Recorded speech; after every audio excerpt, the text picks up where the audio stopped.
Hello friends, welcome to my channel. கருப்பு உளுந்துல ஒரு அருமையான லட்டு ரெசிபி. இந்த லட்டு ஏன் சாப்பிடணும்? முதுகெலும்பு இடுப்பெலும்பு பலம் பெறதுக்காக நம்ம இதை செஞ்சு சாப்பிட்டோம்னா ஹெல்த்தியா இருக்கும். வாங்க வீடியோக்குள்ள போகலாம். வீடியோவை கடைசி வரை பாருங்க. எனக்கு சப்ஸ்கிரைப் பண்ணாதவங்க மறக்காம சப்ஸ்கிரைப் பண்ணுங்க. என்னுடைய வீடியோவை லைக் பண்ணி ஷேர் பண்ணுங்க. வாங்க வீடியோக்குள்ள போகலாம்.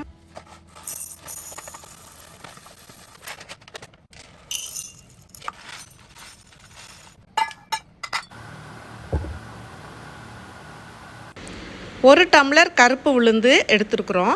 அதுக்கு ஒரு 1/4 டம்ளர் வேர்க்கடலை, 1/4 டம்ளர் பொட்டுக்கடலை, 1/4 டம்ளர் சிவப்பு அவல் எடுத்துருக்குது.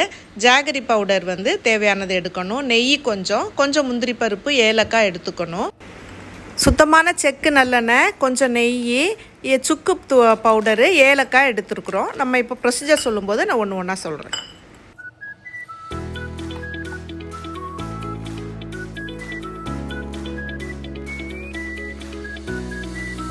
அடிகனமான வானலி எடுத்துக்கணும். ஆரம்பத்திலிருந்தே மிதமான தீயில தான் நம்ம இந்த ப்ரொசீஜரை பண்ணணும்.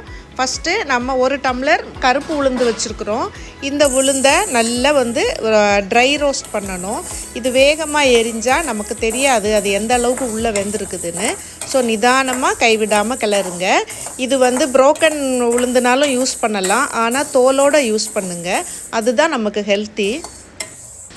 கருப்பு உளுந்து அதிகமான புரதச்சத்து நிறைந்தது. இது ஆண் பெண் இரு பாலாக இருக்கும். ரொம்ப இன்றியமையாத ஒரு உணவு. அதனால் கட்டாயம் இதை கன்சியூம் பண்ணுங்கள். மளிகை ஜாமான் வாங்கும்போது எப்போவுமே மந்த்லி நீங்கள் அதை வாங்கிடுங்க. அப்போ தான் உங்களுக்கு டிஃப்ரெண்ட் ரெசிபீஸில் செய்கிறதுக்கு இன்ட்ரெஸ்ட் வரும். ஆல்ரெடி நான் என்னுடைய வீடியோஸில் 2 ரெசிபீஸ் போட்டிருக்கேன், அதையும் பார்த்து பலனடைஞ்சிக்கோங்க.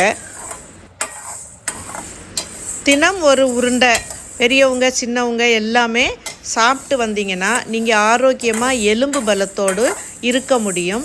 பெண்களுக்கு யூட்ரஸ் பலத்துக்கும் இது ரொம்ப உதவியான விஷயம்.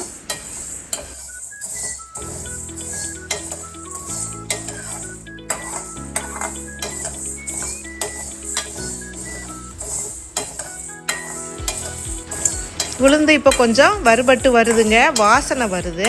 இந்த வாசனை நமக்கு உளுந்து உள்ளே வெந்துட்டுருக்கிறதுக்கு அடையாளம்.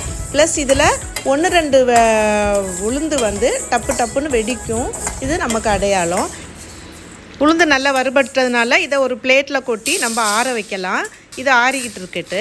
அடுத்தது நம்ம திருப்பி அந்த வானலியை நம்ம வச்சு அதில் நம்ம வச்சுருக்கிற பொட்டுக்கடலையை வறுக்கணும். பொட்டுக்கடலை லேசாக வறுபட்டால் போதும். அதுக்கு அந்த சூடு இருந்தாலே போதும். ஏன்னா அது ஆல்ரெடி பவுடர் ஃபார்மில் வரும். சிவப்பு அவலுக்கும் இதே ப்ரொசீஜர் தான். மெல்லிசான தீயில லேசாக வாட்டிட்டு நம்ம வச்சிடணும். இதெல்லாம் ஈஸியாக கிரைண்ட் ஆயிரும். அடுத்தது இந்த முந்திரி பருப்பு நான் ஒரு 10 to 15 முந்திரி பருப்பு எடுத்துருக்கிறேன். இதில் இதை சும்மா ட்ரை ரோஸ்ட் பண்ணுறோம். ஏன்னா இதையும் நம்ம மிக்சியில் அரைக்க தான் போகிறோம். இப்போ அதையும் எடுத்து தனியாக வச்சுக்கிட்டோம். இப்போ அடுத்தது வேர்க்கடலை நம்ம இதே மாதிரி நிதானமாக நல்லா வேகணும். நல்லா வறுபட்டால் தான் அந்த வேர்க்கடலை நல்லா இருக்கும். இந்த வேர்க்கடலை பருப்பில் தோல் இருக்கிறதுனால இதை தனியாக ஆற வச்சு அந்த தோலெல்லாம் எடுத்து அதை சுத்தம் பண்ணி வச்சுக்கணுங்க. இப்போ ஏலக்காய் நான் ஒரு 10 ஏலக்காய் எடுத்துருக்கிறேன். இந்த அளவுக்கு ஒரு 10 ஏலக்காய் போட்டால் தான் வாசனை நல்லாயிருக்கும். அது போட்டிருக்குறோம். இதை இப்போ நம்ம இதெல்லாம் ஆறி வரும்போது இந்த மிக்சியில் நம்ம அதெல்லாம் சேர்த்து கொடுக்கணும். சேர்த்து கொடுக்கும்போது சூடு இருக்கவே கூடாது. மிக்சி நல்ல ட்ரையாக இருக்கணும், தண்ணி இருக்கக்கூடாது. ஏன்னா தண்ணி இருந்துச்சுன்னா இது கெட்டு போயிடும். இன்னொன்று அது சரியாக பக்குவமாக வராது. எடுத்துகிட்டு இப்போ சுக்கு பவுடர் நான் 1 ஸ்பூன் சேர்த்துருக்குறேன். இது சுக்கு பவுடரும் ஏலக்காவும் சேர்க்கும்போது நல்லாயிருக்கும். ஒரே ஒரு பிஞ்ச் உப்பு சேர்த்துக்கோங்க. ஏன்னா நம்ம இதை வெல்லம் சேர்க்க போகிறோம், அப்போ அதுக்கு தேவைப்படும். இப்போ மிக்சியில் நல்லா அரைக்கிறோங்க. இது கொஞ்சம் நிதானமாக அரைக்கணும். இப்போ 1 ஸ்பூன் வச்சு கிளறி கொடுங்க. ஏன்னா சில இடத்துல நைஸாக இருக்கும், சில இடத்துல குறன்னு இருக்கும். இது எவ்வளோ நைஸாக அரைக்கிறோமோ அவ்வளவுக்கு அந்த லட்டு நல்லாயிருக்கும். முடிஞ்ச வரை நீங்கள் நைஸாக அரைங்க. அதை கொஞ்சம் அப்படி நம்ம அந்த ஸ்பூனை வச்சு கிளறி கொடுத்து அரைச்சோன்னாலே சூப்பராக அழகாக வந்துடும். பாருங்கள், இப்போ அது நைஸாகிட்டே வருது. எனக்கு இன்னும் கொஞ்சம் இப்போ கரெக்டாக இருக்குது பக்குவம். இப்போ இதை நான் ஒரு பேசினில் எடுத்துக்கிறோம். இதை எடுத்துட்டு நம்ம கொஞ்சம் அகலமாக பரப்பி வச்சுக்கலாங்க. இந்த 1 டம்ளர் உளுந்துக்கு இப்போ நான் ஒரு 2 டம்ளர் நாட்டு சக்கரை எடுத்துருக்கிறேன். நாட்டு சக்கரை கலந்துக்கிறேன். நீங்கள் வெல்லம் எடுத்துக்கலாம், நாட்டு சக்கரை எடுத்துக்கலாம், பனை வெல்லமும் எடுத்துக்கலாம். இது மண் இல்லாமல் சுத்தமாக வச்சு இருக்கிற மாதிரி யூஸ் பண்ணுங்கள். இந்த மாவும் இந்த வெல்லமும் நல்லா மிங்கிள் ஆகிற மாதிரி நல்லா கிளறி கொடுங்க. நல்லா கலந்து இருந்துக்கணும். செக்கு நல்லெண்ணெய் 1 டம்ளர் உளுந்துக்கு செக்கு நல்லெண்ணெய் நான் வந்து 3/4 டம்ளர் எடுத்திருந்தேன். அதை நான் வந்து இளஞ்சூடாக சூடு பண்ணிக்கணும். ரொம்ப கொதித்து இருக்கக்கூடாது. அந்த ஹீட்டு நமக்கு தேவை. இளஞ்சூடாக சூடு பண்ணிக்கணும். சுத்தமான செக்கு எண்ணெயை யூஸ் பண்ணுங்கள். அதுதான் நம்ம மரபு.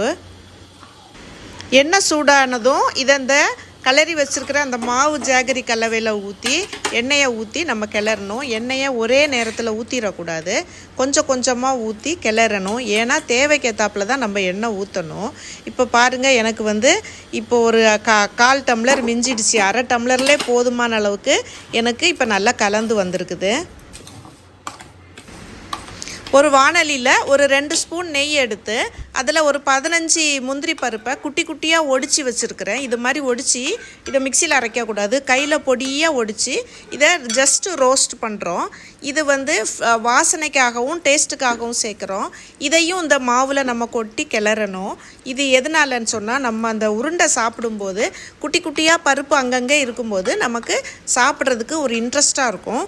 ப்ளஸ் இது நெய் சேரும்போது இன்னும் வாசனையாக இருக்குது. ஏன் முழுசாக நெய்யில் செய்யக்கூடாதா அப்படின்னு நீங்கள் கேட்கலாம். அப்படி செய்யக்கூடாது. நல்லெண்ணெய் வச்சு செய்கிறது தான் நம்மளுடைய பாரம்பரியம். நெய் வந்து ஒரு அடிஷ்னலாக ஒரு டேஸ்ட்டுக்காக தான் நம்ம சேர்க்குறோம். இப்போ பாருங்கள், எனக்கு அந்த மாவு நல்லா கையில் பிடிக்கிற மாதிரி நல்லா வருது. சூடு கொஞ்சம் பார்த்துட்டு நம்ம கை பிடிக்கிற சூட்டுக்கு வரும்போது கையில் உருண்டை பிடிக்க தொடங்கிடணும். இந்த உருண்டையை நம்ம அழுத்தமாக பிடிச்சி வைக்கும்போது அந்த உருண்டை சூப்பராக பாருங்கள் எவ்வளோ அழகாக வருது. இப்போ நான் சொன்ன இந்த அளவுங்களுக்கு எனக்கு ஒரு 25 உருண்டை அளவுக்கு வந்திருக்குதுங்க. அவ்வளோதான், அருமையான கருப்பு உளுந்து லட்டு ரெடி ஆயிடுச்சு. செம்ம டேஸ்ட்டாக இருக்குங்க. நீங்கள் கடைக்கெல்லாம் ஓடாதீங்க, வீட்டிலே செஞ்சு சாப்பிடுங்க. இது வந்து எல்லா வயதினருக்கும் ஏற்ற உணவு. எலும்பு பலத்துக்காக நம்ம முன்னோர்களால் உருவாக்கப்பட்டது. இதை வந்து கட்டாயம் கன்சியூம் பண்ணுங்கள், மிஸ் பண்ணிடாதீங்க. ஃப்ரெண்ட்ஸ், என்னுடைய வீடியோ பதிவு உங்களுக்கு பிடிச்சிருக்கும்னு நினைக்கிறேன். எனக்கு வந்து லைக் பண்ணி ஷேர் பண்ணுங்கள். இது மாதிரி இன்னும் நிறைய ரெசிபிஸ் கொண்டு வரேன்.